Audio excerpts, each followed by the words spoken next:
I love open world games. I also enjoy action games. Therefore, you'd think that I would really have to have fun playing True Crime Streets of LA, a game that tries to mimic the success of Grand Theft Auto 3, just like many other games of its time. Well, I did have fun, but not as much as I first had when I originally played the game many years ago.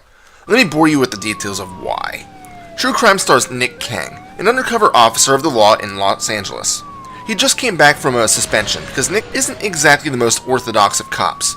He pushes the limits into what can be considered police brutality, and he doesn't care since he gets the job done. In the intro to the game, you're told that his father was killed long ago, and Nick's goal is to find out who and why. All of this is told by a voiceover by none other than Christopher Walken, although his delivery of the lines isn't exactly up to par. I know many games at the time had shaky spoken dialogue due to the acted lines still being relatively new, but this is a professional actor. They must not have been paying him much. Moving on.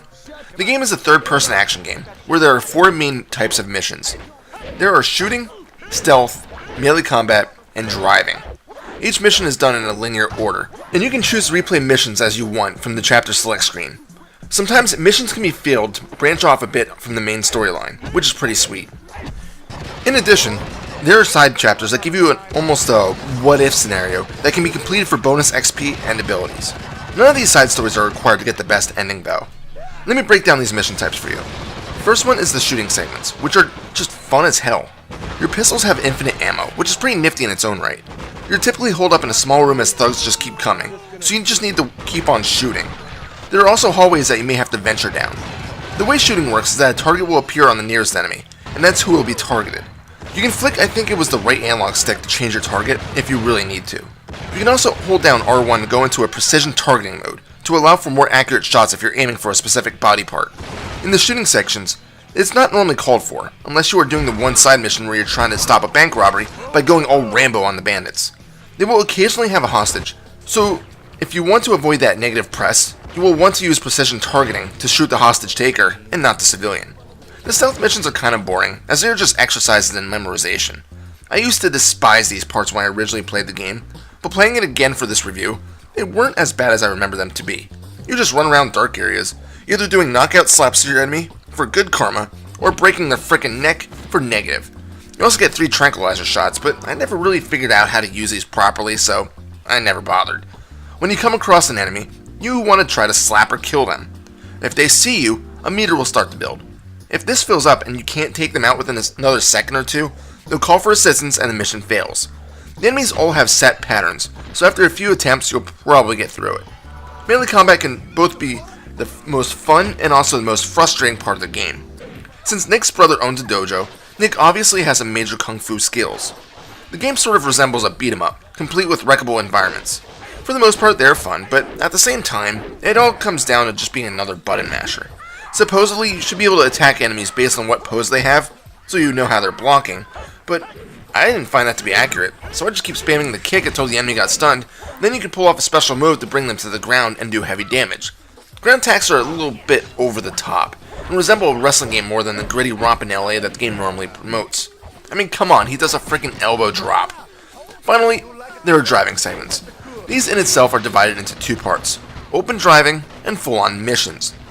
The missions typically involve chasing down someone, then shooting their vehicle full of holes until it stops, or racing to a specific part of town. The open driving is a whole nother story. This is where you're going to be building a lot of your XP. XP comes in the form of shields. For every 100 points you earn a shield. Shields can also be taken away if you fail missions, kill civilians, that sort of deal. For every shield that you earn, you can attempt to upgrade one of your abilities, whether it be driving skills, shooting benefits, or melee combos.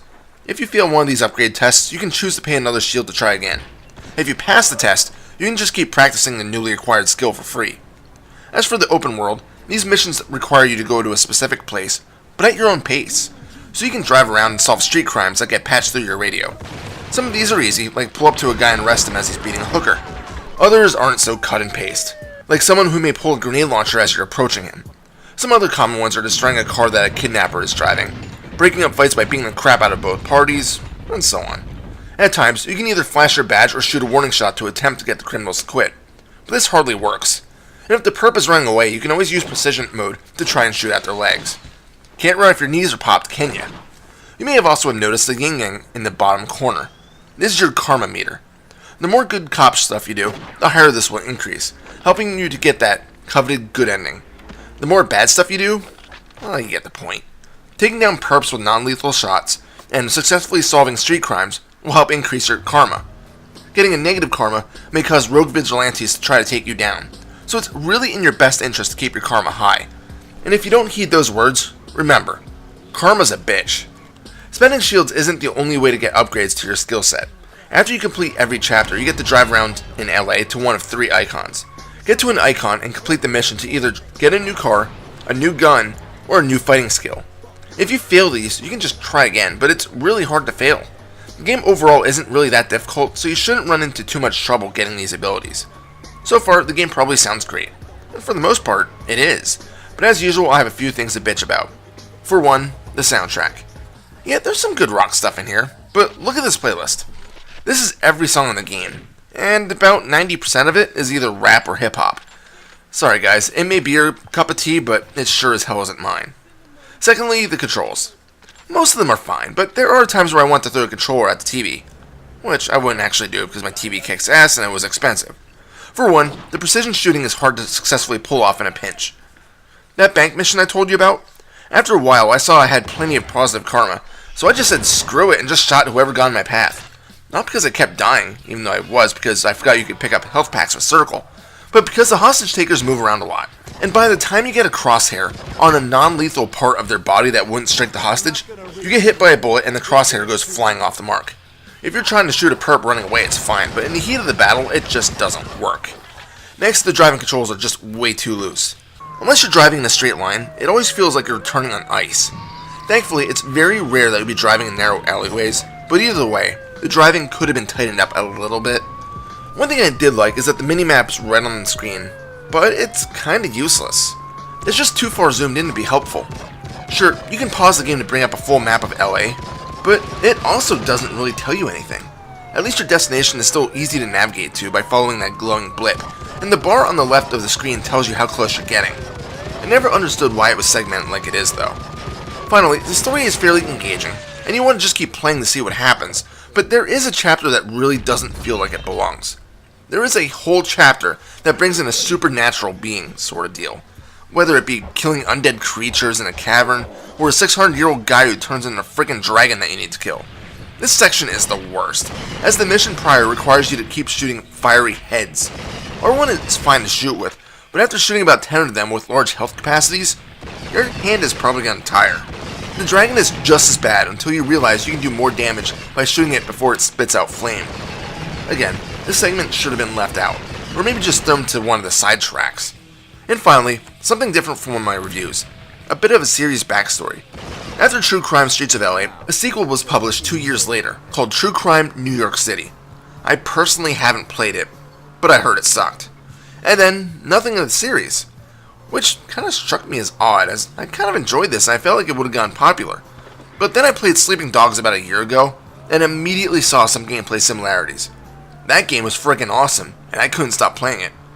Come to find out that game was originally on track to being the 3rd game in the True Crime series. Apparently New York City was supposed to be a 2-part deal, and the 3rd game in the series was supposed to be called True Crime Hong Kong. Due to the flop that was New York City, the game was in development, but was sold off to Square Enix, who turned it into Sleeping Dogs, and cut any ties with the True Crime name and story. Pretty nifty. Will I review Sleeping Dogs? Maybe someday. But for now, that's about it for True Crime Streets of LA.